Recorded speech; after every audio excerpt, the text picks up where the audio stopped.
So for those of you that don't know, the Riyadh Comedy Festival is going on right now until October 6th in Saudi Arabia. The comedy festival has over 50 comedians, many of which are household names like Gabriel Iglesias, Dave Chappelle, Kevin Hart, and even Bill Burr. These comedians accepted what's said to be blood money to perform censored versions of their sets for Saudi Arabia. And so obviously this event has sparked tons of backlash as Saudi Arabia has an awful record regarding human rights. From their suppression of free speech for activists, teachers, and social media users, sometimes sentencing to decades in prison or even execution for their peaceful expression, like that of the execution of journalist Jamal Khashoggi on October 2nd of 2018, just 7 years ago, which is so ironic because this festival is going to be going on at the same time as when that happened. I'm actually curious if this was coincidental or on purpose by the Saudis. Beyond just the suppression of free speech, there's also many other human rights issues that Saudi Arabia faces, like that regarding their women's rights and LGBTQ plus rights. Now, regarding the festival, there are already limits on the free speech of these comedians when doing their sets. And don't just think that these free speech comic warriors are gonna do anything at the festival and speak up against oppression. I mean, Saudi Arabia is a country that still believes in beheadings as a form of capital punishment. I'm 99.9% sure no one's gonna wanna risk that. And even before the festival started, the suppression already began with the likes of comic Tim Dillon. Tim Dillon was already scheduled to be at the festival, but got taken off due to merely bringing up slavery in Saudi Arabia on his podcast.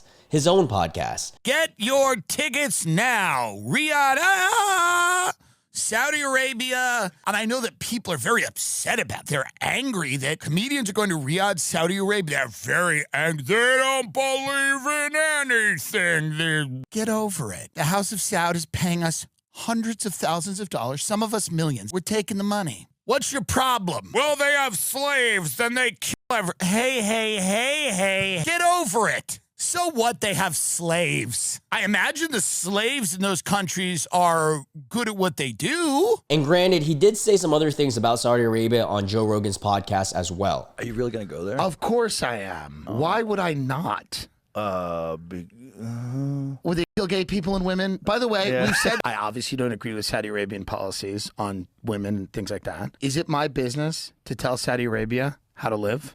Truly. How big was the check? $375,000 for one show. Nice. I'll watch a behanding for that. Luckily, some comics have turned down the truckloads of blood money, like that of one of my personal favorites, Shane Gillis. They were asking me to go to the Middle East soon. What? Where? Why? Saudi Arabia, and I think I'm going to pass. Yeah. For the troops? Is it for the troops? Not for the troops. What? It's for the Saudis. For the Saudi princes? Yeah, and everyone's like, yeah, you should do it. Everyone's doing it. It's like, for Saudis? Weren't those the 9/11 guys? 9/11. I'm not doing it. I admire that. Then they doubled the bag, and I was like, They doubled the bag, the princes? it was a significant bag. What? But I'd already said no.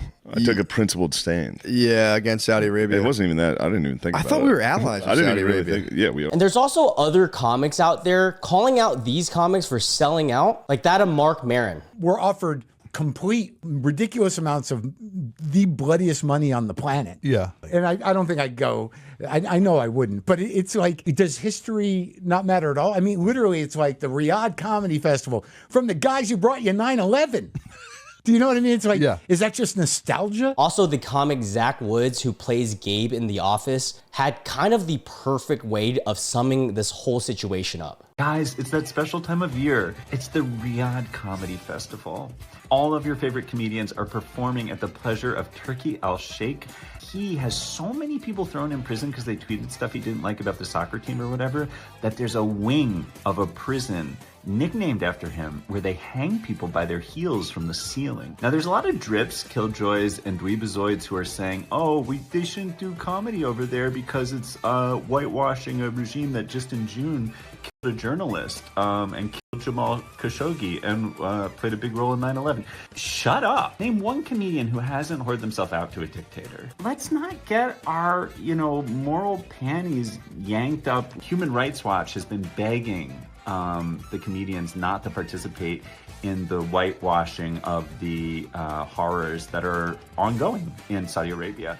Ugh, what a cock block Human Rights Watch is for comedy. Let's have some fun, let's have some yucks, And let's not look too closely at anything. Now let's discuss the money. It's true that Saudi Arabia has boatloads of it to throw, proven through their super fights in boxing that they're able to create, their transfer for Ronaldo, and even their recent acquisition of EA Games. So you think that these comics were being paid boatloads of money, but Tim Dillon actually exposes some of the exact numbers. I'm not going to tell you how much they're paying me. It doesn't matter how much they're paying me $375,000 for one show. Now, a lot of other people are getting $1.6 million. That's not me. I'm not in that bracket. But they're giving me $375. Others are getting $150. Why are they doing it? Of course, these numbers are nothing to scoff at, but if we're being honest, some of these comedians are huge draws that are already making similar amounts of money for their current shows. I mean, look at Kevin Hart. Dude's net worth is near $500 million. So accepting this kind of blood money for this event is pretty wild, especially knowing the risk towards your reputation. And so my personal take on this whole situation, selling out itself is not a new phenomenon in the entertainment industry. I mean, time and time again, there's always people out there that will show you that if the money is right, they're willing to bend on any of their moral standards. Hell, I'm not even sure what I would do if I got offered $1.5 million to go to Saudi Arabia. I mean, that's like life-changing money for me. But for these guys, it's almost just another day of performing. So is it really worth having this reputation hit and also kind of bending the knee towards these human atrocities? It also seems to me like these Saudi Arabian higher-ups are using events like this as distractions to everything going wrong in their country. I could be wrong, but it seems very similar to the likes of the creation of the Colosseum back in ancient Greece. Did you know? In ancient Rome, gladiatorial fights were staged not just for entertainment, but also to distract the public from political issues. Emperors used these games to gain popularity and control. And lastly, I'm gonna say, to be honest, some of these comics, I wasn't really surprised in selling out, like Andrew Schultz, Whitney Cummings, and even Kevin Hart. I mean, Kevin just seems like a guy who, if you threw him enough money, he's willing to do almost kind of any event. But personally, I'm mostly disappointed in the comics like that of Dave Chappelle and Bill Burr. I mean, they're both gonna go down as some of my personal all-time greats, but they've both always been the type of people who have talked against oppression. I mean, even Bill Burr, a couple years back, said this on his podcast. I guess unless you do a comedy show in like Saudi Arabia. Isn't that what they do? That's how they raise money with their filthy fucking oil money. Maybe I had a little bit too much hope in people in general, but honestly, I'm just glad to see that there are some people who are willing to stand on their morals. But yeah, all in all, the situation is pretty crazy. Let me know what you guys think in the comment section down below. Make sure you like and hype this video if you enjoy this type of video essay. And if you're new to this channel and you enjoy this content, make sure you hit the subscribe and notification bell. Help me towards my goal of 13,000 subscribers. I appreciate each and every one of you guys who's been helping me in the journey so far. Anyways, I have a lot of things I got to do today, so I love you guys so much, and I hope you guys have a wonderful night. Bye.